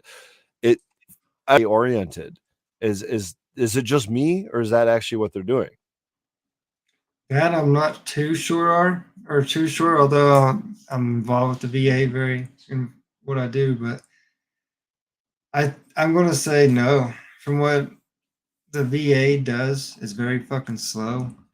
And to get anything done, if you are one of the chosen ones, you're gonna be one of very few probably. Because if they were to do anything right now, I'd say they would do the MDMA. That's Really? the closest since root or Were they mark. working with ketamine too, or Yep. So okay, ketamine and MDMA since so they okay, just legalized the MDMA, so I'm assuming that's right next. But they've been doing ketamine, I'm sure. But like getting like for me, if I was to ask for that, that's like no, like they're not going to just give that to me. I think you have to have some more be like in some research program level? maybe. Yeah, I'm not sure okay, they're just going to give that out because I actually have 100%. So nice, and if anybody congratulations. was to get options on this, it would be me. And I've never been I offered anything like that. I just talked to my buddy about this the other day, and about how he's still, same era as you, like 20, well, 15 years later, still working on the disability side of things, and I think the way he explained it is like they round up, and like there's, they take your biggest disability, and then they start kind of cutting it down from there, the more you add on or whatever. But there's a certain point where you like got to get to 95 to round up to 100 or whatever. And like, I think that all of these guys probably deserve that, and I don't think it should be this challenging, but I think there should also be these options like what you're um, really researching and experiencing, that should be more readily available. And I'm glad to hear that it's the ketamine and the MDMA therapy are maybe opening up more, but like I don't know, it just seems like a pretty controllable, accessible point to do that from, and it seems like that might be the crew that, could use it or benefit from it most, seeing Yeah. that it, like, I mean, what else could it treat? Here's my thing with cannabis, it's like, you could list all of these things that cannabis treats, and you start getting so far down this list, like, okay, is this some bullshit miracle drug, you know what I mean? But it kinda is, and it also seems like psilocybin could be that too, but it also seems like it really, hones in, or is particularly helpful with things like PTSD and trauma. Is there a reason for that? Say that again. Is there a reason that psilocybin seems to be so effective with PTSD and trauma and those kind of past related experiences? Yes, yes, yes. For me, man, it is a whole new fucking world for me. My life is I have a fucking purpose. It gives me a whole new outlook on everything because of what the mushrooms have showed me, man. So I know that they would help others as well and show them. But also that's where we have to teach people, right? Because like what you're saying, the VA do, man, they might be pulling some teeth if you're trying. You'll wait forever to do that. So like, let's grow your own, like you do your weed. Grow your own medicines, meds for the masses, right? You can have it forever if you know how to do it, and then sit here. We talk back and forth. Ask me, hit me up on sacred3mushrooms at gmail.com, Instagram. I'll answer. Don't even have to buy nothing, dude. If you got fucking dosing questions, growing questions, I'm answering emails all day, every day. I just want to share the knowledge because I feel that's where we're going to get ahead with this, right? Is because you just having a bag of mushrooms and then giving them out to your friends and half of them having a bad time isn't the right way. But if you actually understand what percentage, about what you're growing, what milligram of psilocybin is in them, how much you're actually giving them, all that plays a part. And I hate to see it abused for someone to have a bad time this scares them to never want to touch it again. But it's a tall order to ask someone to jump in at 5 grams, dude. Like, I think you're asking for a lot of people to have a I bad think time that's with that. something. Listening to me talk, maybe other people talk about this too. It's a conversation back and forth about something you looked forward to, right? It's not just, oh, I'm just going to fucking give me 5 grams and smash it. No, but maybe have a little bit more preparation to it. Like one of our buddies, we were doing it back, and me and his girlfriend were doing big doses for 6 months before he took his first 5 grams. And he just would listen to us talk, and we would all talk back and forth about what's going on. So, like maybe you first hear about microdosing, say, so maybe you've been doing microdosing for about 8 months. Now you've heard someone talk about a heroic dose. Okay, so now you're going to start thinking about maybe about a heroic dose and start diving deeper into that, listen to more people talk, how to do it. Maybe you got somebody that wants to be there for you while you do it. And then it expands from there, right? And then a year after you've heard about mushrooms, you've actually started a big dose. Like it took a process, right? Just wasn't something that you just jumped into. I don't think Okay. that won't be a lot. I mean, you'll have your wild guns, right? Crazy people. Yeah, let's just do 5 grams. But then you got some people that take it more, methodically, slowly. It takes them a while to do it, really dedicate, because it is hard work, right? It's not easy, or else everybody be doing it, right? You can fast. Mhm. First, you have to try to get off your medications if you're on medications. Unless you want to try it with them, by all means, do whatever. But to fast for 24 hours, to consume the mushrooms, and then to just lay in the bed and have the medicine work on you, and you not jump up and like run around the house and like Yeah, that sounds another like a dedication, commitment. I mean, that sounds like another definitely. dedication, right? And then I think that's the point he's trying to make, man. It's like that's why maybe that's why some people call it a heroic dose, because it gives it a little bit more of that like oomph behind the meaning, you know what I mean? But I do think healing dose is just as accurate.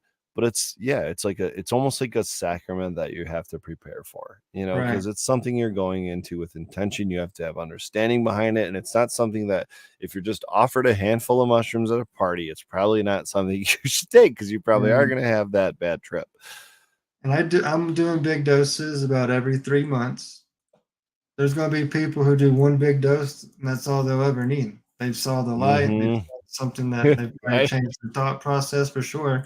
They probably will never do it again. But then there's might be somebody like, okay, maybe every 3 years you do it. Right now, Do for me, you to be explorational and kind of dive deep into what these medicines are really doing across the board, I'm doing about every 3 months. see and or experience and or visit and or whatever you want to call it the same thing every time? Never. It's not been the same twice. never. Damn. I've Interesting. never had a conversation with an entity. Really? I've been to the brink of separation of where I've come out of my body, but I wasn't. I was suspended in the room, and I wasn't able to leave the room. But I was separated from body very, very briefly, and felt like I Couldn't came like back leave in. sight. Like, were you always kind of within view of your body? It was more like my third eye was open, and you could just see everything. Like it's hard to describe. I You're know. seeing everything at once, and all the way. Imagine a Google, like a little Google video for Google Maps, That's where people just exactly what start I was zooming thinking in of. and zooming in and zooming in on different things, and like it goes all the way down to things in a room, and there are rooms of toy and toys, and you can kind of see everything if you're because you're looking with your third eye. That's That open. was more than I thought. But not but your third eye is seeing more than what's just in the room, right? Right, right. Okay. The visuals, and it's very DMT for me. So when you're breaking down compounds on chemistry and just going through the next one in order and order and order down the list, That's where I was DM, getting at. Is it seems like DMT it's and psilocybin are right next door to each other. There is no compound in between them. It is, if you looked at the molecule, it's literally just one little fucking hydrogen Like or extra whatever you want hydrogen. to call it Yeah, out. it's always a hydrogen or a carbon. It's just one of those that's different to make it psilocin or psilocybin or DMT. But so when I do the psilocybin, a lot of times the visuals are very similar to the DMT, where you got sacred geometry and patterns. I think a lot of it's body, though.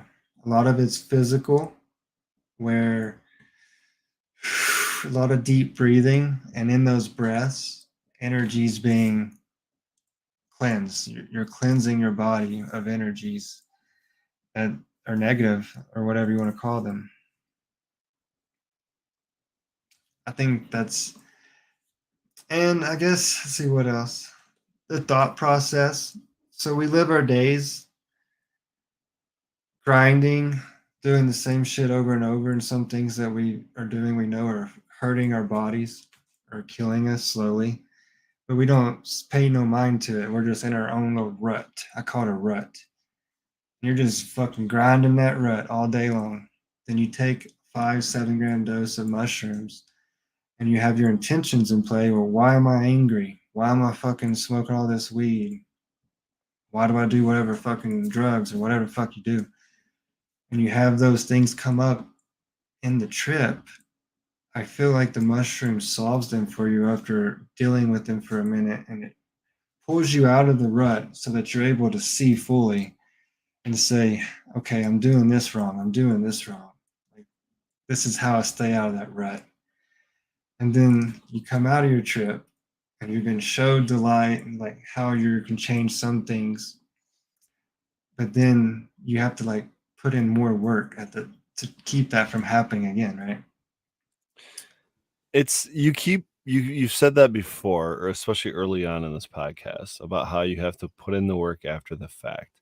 And I think that's important to stress, because I kind of brought up how cannabis can pass as like a cure-all medicine, but it doesn't really necessarily cure things. It's like it helps that process, but it's not like you take a drop of RSO and you drop it on a tumor and the tumor goes away. You know what I mean? It's not that simple. Um, for something like psilocybin, it seems more like it's not there to heal physically like cannabis might. Like cannabis might physically heal, whereas psilocybin seems more to mentally heal. Would you agree with that sentiment? I feel there's a physical element on the big doses. I Okay. do. When In what way? in the way that on a 10 gram dose of the old dirties, I felt like my DNA as a human on earth was connected to the universe and it was just running through me. And this is where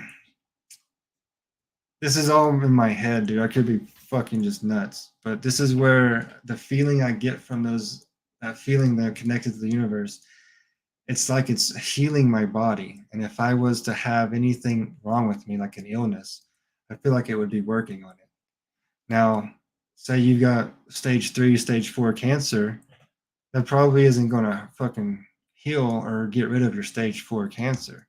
But maybe it's doing more maintenance to my body. And if I did big doses occasionally, I feel like there's some type of healing element to this. I will say that mentally and physically absolutely are connected. You know what I mean? So if you can heal one side or the other, you're probably going to help heal the other, because I think Mhm. they do work in tandem. That being said, I wonder if like making like one of the most, I think, effective medicinally effective products I make as a single source, craft grower, is a topical. It's something that I can rub on my skin, and it's got a lot of other great ingredients that like work in tandem with it, that that might have some skin healing properties or some other things like that. But I think the cannabis itself is an a great medicine, and to be able to apply that topically is just another way to kind of target the way you utilize it. I wonder if, like we talked about, processing and maybe extracting or um, concentrating psilocybin and putting it in a similar form of application would work in a similar physical way, rather than just kind of targeting the I'd mental be I'd be aspect. curious in a topical to rub on your hands for Mhm. arthritis, Right. knuckles, I and feel like whatnot. there's probably a list, man. There's probably a list, and I think we're too early on and young in the research, to even have any kind of concept of what it might provide. But it's like one of those things where it's like there's a reason it exists, is a reason it's available as a plant. Like, it's been put on this earth and utilized by humans for too long to pretend like it's just something we can make illegal. Right. Can't contain it. Shouldn't contain it, man. It's too magical, truly.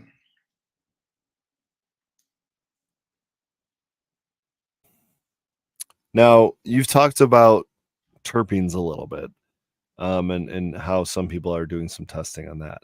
But what are the reasons people are growing specific strains of mushrooms they're growing right now? And I refer back to penis envy because it's a very popular one here in Michigan right now.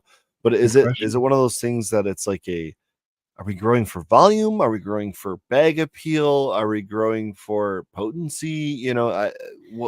How's that mushroom game even work? That's what the beauty of this forefront of this new wave, right, that we're surfing out here. And I think everybody's growing for their own reasons. There's a shit ton of people breeding and like making their own new mushrooms. I'm not really into the whole breeding and stuff. I'm into just keeping a nice stock of good mushrooms around so that my I'm not going to start breeding and doing a bunch of crazy stuff. I feel like that's very time consuming, and there's a shit ton of other people who are probably better at it than me.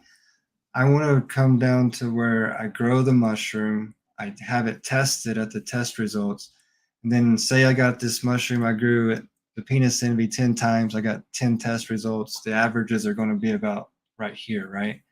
Then I can say that if you use the Sacred 3 kits, you're using the same substrate, all that, you're pretty much going to have the same potency on the same genetics. Now, now that you have the mushroom and about the right potency, now we can actually talk about what you're consuming when you eat that mushroom, right? It's consistency. Right, because that's what a lot of people would just give you a bag of mushrooms. Most of them probably don't even know the name of the mushroom. Mm-hmm.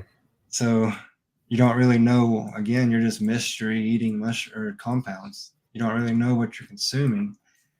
So I like to make that more of my forte, I guess, than having a whole bunch of wild ass fucking varieties. I mean, and we got 27 or so, and a couple more probably coming down the chute. But I say about 30, 40 strains is good to play around with. And I then mean, I'm more about let's get these grown, let's test them, and then show people about, okay, golden teachers are about this percentage. So that when you do, because the worst thing for me, dude, is like you listen to me and we talk about 8 grams, and then you go and try to eat like golden teachers or some Cambodians, you're possibly just going to be tripping balls because you didn't hit that threshold of the compounds, and that's what we don't want. I don't want people to just be tripping balls because if you don't know what the see, breakthrough that's is. where I was confused earlier. Is like I thought you wanted to be tripping balls. I feel like tripping balls is different than the breakthrough. The Okay. breakthrough is spiritual, and anything up until that point, I feel is just scary. Nowadays. I've ate 3-4 grams shit ton, growing up, but now that I know what's beyond the door, I want to always hit that door and get this work done because I feel like I have a lot of work still to do. Interesting. Well, I know whenever I have any kind of question regarding this, I'm always texting you. We're always talking about it. I'm more happy to come there and sit with you. Yeah, we've talked about this Gotta be before, and it's good. going to have to be a continual conversation because I'm sure it will inevitably happen. But we need to make sure it's the right time. You know what I'm saying? Yeah. You just gotta make that jump, you know. It's like I tell people it's like jumping off the bluff, right? You just gotta go. You just gotta do it. Well, we're probably going to get in and do some elk hunting this year, so that'll be Yeah, hopefully it'll be. Last year was a buzzkill with the fires out there. yeah. Pretty sure I slept in a field of contaminated fire retardant. Oh, yeah. I was a little bit sick after that. Stay in those woods. I can understand that, One dude. night, I was like, something's not right because I had never seen so many berries. Hmm. There were berry bushes everywhere, Really? and I'm like, usually animals have ate all these. And then after staying there a night, I was like, this shit's contaminated. They've dropped some fucking fire retardant stuff on all this vegetation, and I'm sleeping in it. Oh, wow. That's why the animals didn't eat none of the berries. Makes sense. Glad you brought that up. Guess what I got back today? Oh, whoa. Nice. Is that a Michigan buck there? Not one. That was the picture I think that we saw, right? Yep. There we go. Nice. Oh, yeah, dude. Those are Very nice nice. mounts too. Yeah, man. Taxidermist did a great job. Pretty stoked about that. I remember back to hearing when they used to use, and maybe they still do, beetles to clean those things. Really? Mm-hmm. Eat everything right off it. Mm-hmm. Clean them right Honestly, up. that's what my dad taught me. He taught me to if you just have like the so you just cut off the skull, right? And you're just keeping the antlers and you skin off the rest of it, just hang it up and flies will land some maggots in there. Maggots will take care of it, and there you go. Just hang it in a tree. Some Yep. Damn. Preferably probably not next to your back door. Yeah, right. Right. just got to put it over the chicken coop, man, because then those maggots fall. Yeah, just it's free free food. Yeah, I love those fly buckets. We Oh man, there's no way Elbury would let me put one of those out there. Let's just put rotten meat in a bucket next to the house. It's just for the chick- it's an experiment for the kid, you know what I mean? It's the new science class. Starts at 4 p.m. every day and ends with feeding chickens. Your semester project is cleaning the chicken coop. So, Tanasi, you consume cannabis. You still grow? You used to grow. I don't. I haven't grown in probably over a year. I would if I had the space. Mushrooms took up the entire garage. I was gonna say when you said like 30 or 40 different ones, how much space do you have dedicated for your mushrooms? Oh man, there's a 20 by 20 garage, 2-bay garage, and a bedroom, I guess. Oh shit, and the bedroom. I know that feeling. Yep, it just starts to take over. That's kind of what's happened. Yeah, I could use a warehouse or a little storage shed built out back.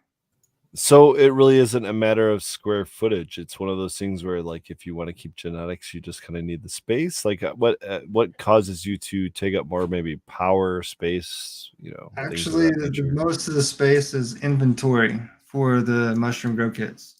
Okay. Boxes and like grains and jars. So growing itself really doesn't take up a whole lot of space then. Yeah, dude. So let's see, about 2% of the costs it does to take to grow weed, you can do the same for mushrooms. Because take that wall behind you, right? You can stack 1, 2, 3, at least 4 or 5 totes across, and do that 1, 2, 3, 4, at least 4 times down that wall on the back, and all So those we got totes 16 there. totes. About 2 to 3 totes, you're getting a pound on your first flush. So that entire wall right there could produce somebody's 4K system, probably like a 4K lighting, HPS. That's a lot of mushrooms. I don't know if that's super equivalent, but I'm just saying you can grow. That's not Can't do nonetheless. that math live. That's a lot of that's where, mushrooms. like, Yeah. the price point, right? The weed doesn't make money. You're lucky to get $150 for a bag of good flowers, but a good bag of mushrooms could still get you 150.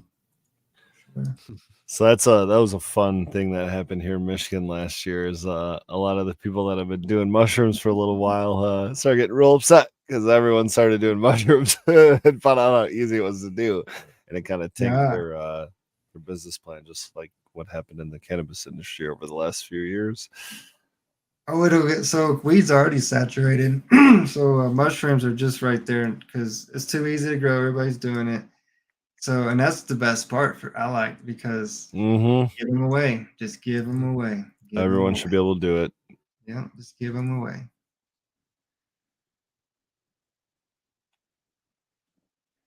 Yeah, grow Give your them own. more. Is that what he's talking about? Grow Yeah, your own. he said I Yep. give it away to sick people as fast as I can grow it. Never been happier. Yes, yes, yes. Share the knowledge, man. That's all it's about for me. Share the knowledge. Well, like I said, you just make it so simple with the sacred three. I was literally talking with another parent on the playground today, and it just we were there for a couple hours and it came up a conversation if I happen to know of anybody that had knew or whatever about any mushrooms, and I said, yeah, actually, I do. Yes, because that's the easy part, right? Teaching people how to use them, I think's the challenging part. Yeah, I suppose. Yeah, I would agree with that because, yeah, absolutely. I think everything we know about mushrooms, we don't know shit. We don't know shit. Mm-hmm. Yeah, and I think that's why it's such a daunting experience. Like I think probably the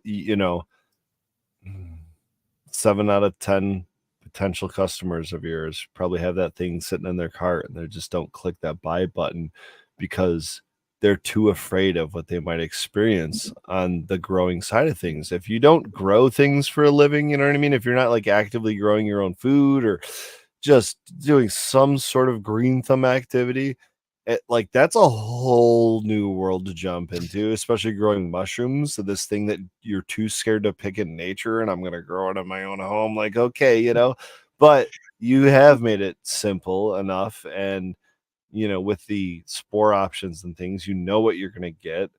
And yeah, I think it's one of those things where it's not like running a closed loop system for the first time, or even really probably a wash bag system. It's probably more or less just like growing some peppers, right? Like, what would you compare it to? It seems like Yeah, growing some tomatoes, growing some peppers, man. okay. Honestly, like I a lot think of people, like you're saying, like, oh, I'm too scared. I have to be so sterile. Everybody's like, telling me I got to be so sterile. It's like, man, I'm teaching you how to do it in my kitchen with 6 dogs that run in and out this dog yard. There you go. You can grow them, trust me. But that's just they teaching people, right? Yeah, Yeah, it's it's just definitely like come a cannabis long way. education. Yeah. And it's much easier teaching them to grow mushrooms than teaching them to grow weed. Where are speaking of learning how to do this, where other than like your website, which we'll definitely plug one more time before we go here, but where are some good directions to go in terms of maybe resources on educating ourselves on going down this path of growing mushrooms, propagating psilocybin, consuming it as a healing thing, like all those things. Where can we go to learn more? For me, for you to hear from me, it's going to be on the QR code or on Instagram. It's a link tree that's in the profile bio. If you buy anything from Sacred 3, I have QR codes all in the box on multiple cards. And that QR code gets you to the link tree. Link trees get you to instruction videos to get you to, if you check out Psychonauts TV on YouTube. I used to last year. I did a shit ton of shows with them about how to growing questions, and I'm showing kits. We're doing all types of show, just learning how to grow, and a whole bunch of different videos and podcasts like this. But that's pretty much it right there. I had a partner with us that was going to start a podcast, and we're going to start talking more about scientifics of it and everything. But that partnership is not going to be no longer. So maybe I end up doing something on You Sacred should 3. still start a podcast. Start your own podcast. This is the type of information that needs to be shared right now, because I'm telling you, man, I'm celebrating 10 years on YouTube this year, as of like this month practically, or at least coming up here. And um Pedro will attest to this. The channel growth at that in that era was well, the consumers were thirsty, put it that way. Yeah, very. And I think there's again, it's like the cannabis market is so saturated where you can kind of find it anywhere. You know what I mean? You don't have to really go looking too hard for it anymore. So there's a lot of it out there, and you could go down a lot of different rabbit holes. But with the mushroom stuff, man, it just doesn't seem to really be in the forefront yet. And maybe it's just I think it's just always comes back to a lack of education. So let's yeah, man, get it going. Fire it up. So excuse me. On YouTube, man, I have a lot of, maybe a podcast format is better for YouTube, but I can teach you how to grow pink oyster mushrooms, and every damn video YouTube will take it and give me a strike. And I've battled them. I've just shot the camera where I'm going over test results and explaining those. They've taken down all those videos. So I'm having a hard time with YouTube. But Maybe if you like do watch the Patreon or Sacred something. 3, if you do watch Sacred 3 Mushrooms channel, if I do start a podcast, I'm gonna start streaming from there, like how you guys are streaming from multiple platforms. But Rumble is my go-to. If you go to Spore Fruit Spirit on Rumble, that's a channel I started where I want to push everybody to go to, because Rumble won't take down any of my videos. They're allowing it. So if I'm sitting there showing you test results and the mushrooms and going into much great detail, I don't want. I'll post it on stream to YouTube and stuff and other platforms, but I'm guaranteed they're going to take that shit down. So I want everybody to go to that. Have you tried X? I have not been on X. Sounds like, have you tried this drug? I haven't been on X, no. They seem to be pretty lenient. I mean, we stream right now. All three of us, I believe, are streaming. Yeah, we're all streaming to our X channels. Really? Or at They're least, not- I guess it's okay. Superior and I. I was like, I don't Does think I YouTube, am. And, does I YouTube was take looking your at Twitch. videos? I mean, yeah, I haven't been able to monetize my YouTube channel in a long time. Which, it is what it is. And every YouTube video I post, including these podcasts, get put behind the, not safe for work wall, or the 18+ wall, or whatever you want to call it. So if you're not like logged in, you can't even find my videos. But I got 16,500 subscribers, and that was like something to be said for like back in 2012 or 14 or whatever. But yeah, now it's just like we're basically completely shadow banned or blacklisted or whatever it is. So it just is what it is. But it's getting the information out there. That's why we're trying to multi-stream and multicast, and getting it on YouTube, getting it on Twitch, getting it on X, posting it up after the show on Spotify and all the other, and just kind of feeding it out from there. Yeah, it's about just getting the information out there. And so fuck monetization. Like, it's about having the discussions. And if we can start with one like this tonight, Tanasi, this has been fantastic, man. A lot of information for everybody. It was great having you, man. Yeah, I'm glad it's a 2-hour show too, because I've been doing a lot of 1-hour shows, and it's hard to really get the picture out there in an hour. So Yeah, it's nice to be able to talk a little more about, especially what we're trying to do, right, with the compounds and testing and different element here. well, let's pick it up in a couple weeks or a couple months, and kind of see if the landscape has changed, if there's been any new research or anything that we've maybe work terpenes into there or something. We'll see. But like Superior Bud said, Tanasi, it was great having you tonight, man. I appreciate the conversation and all the information and education you provided to us and our viewers, and you're welcome anytime, man. Cheers. Appreciate Thanks, you, man. brother. Appreciate it.